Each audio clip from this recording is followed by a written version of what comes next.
Hello dear students, मेरा नाम अनिल कुमार श्रीवास्तव है। गलती से कल का एक वीडियो डिलीट हो गया था, उसी को दोबारा रिकॉर्ड कर रहा हूँ। ये आपको बता दें कि पिछले साल जनवरी 2023 से, यानी मेरा मतलब 2023 में जो हिंडनबर्ग रिसर्च की एक रिपोर्ट आई थी गौतम अडानी के ख़िलाफ़, जो कि गुजरात के एक जाने माने कारोबारी हैं और जिनको मोदी का करीबी माना जाता है, उनको उनके फर्म के शेयरों को गिराने के लिए डेलिबरेटली ये शरारत की गई थी हिंडनबर्ग के द्वारा। हिंडनबर्ग की स्थापना 2017 में नाथन एंडरसन ने किया था, जैसा कि आपको पता है। इसमें यह फर्म जो है एक्चुअली इक्विटीज़ यानी समता अंश, क्रेडिट यानी साख, इन्वेस्टमेंट यानी विनियोग और हेज फंड यानी कि भविष्य की सुरक्षा को ध्यान में रख करके जो हेजिंग की जाती है, यानी वर्तमान में ही ऐसी व्यवस्था कर दी जाए जिससे भविष्य में होने वाले शेयरों को उतार चढ़ाव से बचा जा सके, उसमें अपने को लिप्त किया हुआ था। उसी में ये काम करती थी और उसी पर ये रिपोर्ट तैयार करती थी। एक्चुअली ये खुद ही शॉर्ट सेलिंग एक फर्म है, जिसमें कि 9 कर्मचारी शुरू में भी थे, आज भी लगभग उतने ही हैं, यानी इसके कर्मचारियों की संख्या ज़्यादा नहीं है।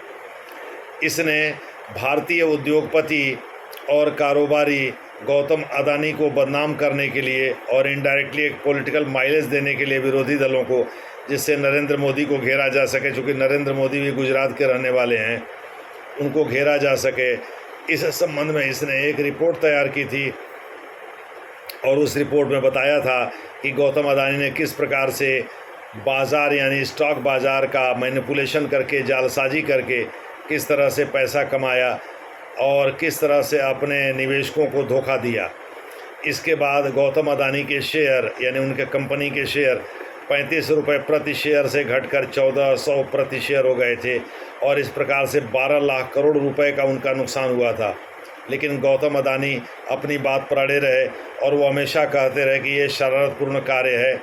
और अमेरिकी फर्म को ये जब लगा कि भाई ये दुनिया के तीसरे नंबर के सबसे अमीर आदमी कैसे बन गए, यानी भारत में मुकेश अंबानी से भी अमीर कैसे बन गए, तो उसने सोचा कि लाओ इनकी इमेज को ध्वस्त कर दिया जाए, जिससे कि इनका ये जो 3 नंबर का टैग लेके घूम रहे हैं ये ना घूम पाएँ और इनकी औकात बता दी जाए।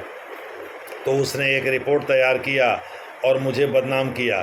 दूसरे शब्दों में मेरी आड़ में नरेंद्र मोदी को भी बदनाम किया गया, जिसको लेकर के कांग्रेस राहुल गांधी के नेतृत्व में ये मांग करती रही कि जॉइंट पार्लियामेंट्री कमेटी बनाई जाए और संयुक्त जांच कराई जाए इसकी।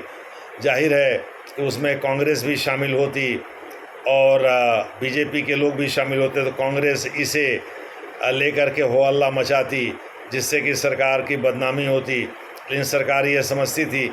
इसी बीच मामला सुप्रीम कोर्ट गया। सुप्रीम कोर्ट ने कहा कि भाई इसकी उपयुक्त जांच के लिए से भी ज़्यादा एक्सपर्ट बॉडी है, ज़्यादा अच्छी बॉडी है, इसलिए उसी को ये जांच सौंपी जा रही है। और उसने अपने 46 पेज की रिपोर्ट में, सेबी ने अपने 46 securities and exchange board of India, मतलब उसने अपने 46 पेज के रिपोर्ट में ये बताने की चेष्टा की कि किस प्रकार से अमेरिका में वहाँ जो हिंडनबर्ग की रिपोर्ट है वो शरारतपूर्ण है, किस प्रकार से जानबूझकर अडानी समूह को बदनाम किया गया, जबकि तथ्यात्मक रूप से ये गलत है कि अडानी ने झांसेबाजी करके स्टॉक मार्केट को मैनिपुलेट किया था, उसको तोड़ मरोड़ करके अपने कंपनी के फेवर में लिया था और इसके लिए उसने सेबी को भी मिलाया था। दरअसल बिना सेबी के कल्यूजन के ये हो नहीं सकता था। अब सच्चाई क्या है ये तो राम ही जाने। हम लोगों को सच्चाई तो पता नहीं चलेगी, जो हम लोग सरकारी रिपोर्ट पर ही अपने को निर्भर करते हैं। तो भारत का अपना एक पक्ष था जिसमें कि उसने हिंडनबर्ग की रिपोर्ट को गलत बताया था और हिंडनबर्ग की रिपोर्ट माना जाता है कि उसने चीन से भी सहयोग लिया। चीन की अस्टा चेंग, जो कि वहाँ की एक महिला हैं और जासूस भी हैं, माना जाता है कि वो एक अमेरिकी मार्क किंगमैन से शादी किया है उन्होंने। चूँकि हिंडनबर्ग खुद ही शॉर्ट सेलिंग में लगा हुआ है और 4 चीज़ों पर अपनी रिपोर्ट तैयार करता है। एक तो ये है क्रेडिट यानी साख, दूसरा इक्विटीज़ यानी समतांश या समतांश को पहले रखिए, क्रेडिट को बाद में रखिए। तीसरा इन्वेस्टमेंट है, विनियोग है। चौथा हेज फंड है यानी भविष्य की के उतार चढ़ाव को देखते हुए सुरक्षात्मक उपाय करने के लिए जिस फंड को तैयार किया जाता है उसे हेज फंड कहते हैं। तो इस प्रकार से चूँकि शेयर बाज़ार सट्टेबाजी पर चलता है, भविष्य में वो उसका बैरोमीटर ऊपर जाएगा कि नीचे आएगा, इसको देखते हुए लोग शेयरों को बेचते हैं या ख़रीदते हैं। तो इस प्रकार से शॉर्ट सेलिंग का मतलब हुआ जितना स्टॉक आपके पास है शेयर, उससे ज़्यादा बेचना या उससे ज़्यादा ख़रीदना। जाहिर है कि शेयर के दाम अगर गिर गए तो कम कीमत पर ख़रीद करके एक सप्ताह बाद या उसके बाद 14 दिन तक का समय शायद होता है सेबी द्वारा निर्धारित, ठीक है। तो 14 दिन बाद उसकी डिलीवरी कर देंगे। तब तक इंतज़ार करेंगे शेयर की कीमतें गिरने का, और ऊंची कीमत पर बेचे रहेंगे तो कम कीमत पर गिरी कीमत पर शेयर खरीदेंगे और ऊंची कीमत पर उसको बेचे होंगे। उसका तो एग्रीमेंट पहले हो जाता है, कॉन्ट्रैक्ट हो जाता है। तो इस प्रकार से जो अंतर हुआ उस अंतर से भारी लाभ कमा लेंगे। यही काम करता रहा हिंडनबर्ग, और यही उसने सोचा कि अडानी के शेयर जब गिरेंगे तो गिरे हुए शेयर को गिरी हुई कीमत पर ख़रीदेंगे, और ऊंची कीमत पर ऑलरेडी हम बेच चुके हैं, तो उसी ऊंची कीमत पर हम अमेरिका के शेयर बाज़ारों में चाहे डाउ जोन्स हो चाहे अन्य हो, नास्डैक हो, कहीं भी हम बेचेंगे और इस तरह से प्रॉफिट कमाएंगे। तो इस प्रकार से अमेरिका की हिंडनबर्ग रिपोर्ट में साफ साफ बायस नज़र आता है, जैसा कि इंडियन एजेंसीज़ का कहना है, जैसा कि यहाँ सुप्रीम कोर्ट का मानना है, जैसा कि सेबी का मानना है। सुप्रीम कोर्ट ने भी भारत सरकार के पक्ष को ही सुना मोटे तौर पर। अब इसमें सच्चाई क्या है ये तो राम ही जाने, ये तो ऊपर वाला ही जानता है। लेकिन जो मीडिया रिपोर्ट हैं उन्होंने ज़्यादातर लोगों ने सरकार के फेवर में और अडानी के फेवर में ही अपने रिपोर्ट दिया, उसी को आधार बनाकर हम ये डिस्कशन भी कर रहे हैं। खैर जो भी हो, कहने का जो तात्पर्य है वो ये है कि इसमें चीन और हेज फंड जिसके मैनेजर मार्क इंगमैन थे, ठीक है, और हिंडनबर्ग, इन सब की मिली भगत थी। इसके साथ साथ भारत के एक उद्योगपति, कारोबारी और बैंकर उदय कोटक माना जाता है कि वो एक अरबपति बैंकर हैं जो कि बॉम्बे में रहते हैं, और उनकी एक सब्सिडियरी है जो कि मॉरिशस आधारित है, जिसका नाम MBIL है, यानी महिंद्रा बैंक इन्वेस्टमेंट लिमिटेड। तो MBIL के माध्यम से उन्होंने कुछ खुराफात करने की कोशिश की। दूसरे शब्दों में अडानी से संबंधित जो इनपुट्स है इनके शेयरों से संबंधित वो उदय कोटक ने ही उपलब्ध कराए थे MBIL को।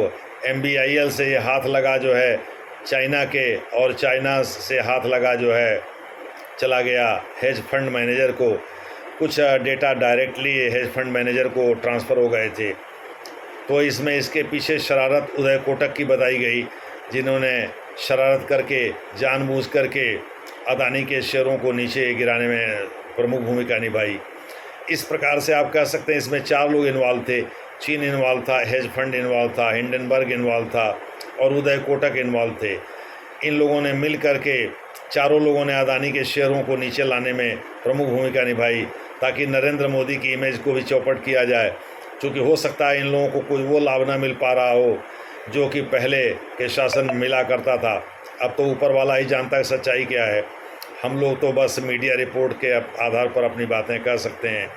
तो इस प्रकार से इसमें 4 लोग इन्वॉल्व थे, और ऐसा माना जाता है कि अडानी ने कोई झांसेबाजी नहीं किया था, कोई स्टॉक मार्केट के साथ छेड़छाड़ नहीं किया था। अपने कंपनी के शेयरों की कीमत बढ़ाने के लिए वो नेचुरल तरीके से बढ़े थे, लेकिन उसको अननेचुरल तरीके से नीचे लाया गया, गिराया गया। शेयर धारकों के मन में शंका पैदा की गई, जो इन्वेस्टर हैं उनके मन में शंका पैदा की गई कि भाई ये कभी भी ध्वस्त हो सकता है। ये तभी तक है जब तक कि इनको प्रोटेक्शन पॉलिटिकल मिला हुआ, यानी इनडायरेक्टली एक तरह से नरेंद्र मोदी की खिंचाई करना था। तो इस प्रकार से इसके पीछे कई दिमाग काम कर रहे थे। आपने समझ लिया होगा हेंडरसन रिपोर्ट की असलियत को, जो कि मीडिया पर आधारित है। मैं दावा नहीं करता कि मैं सच्चाई से का प्रिवी हूँ या उसका कोई विटनेस हूँ। मैं सच्चाई को जानता हूँ, जो मीडिया रिपोर्ट से हमने सुना वही चीज़ आपको बताया। धन्यवाद।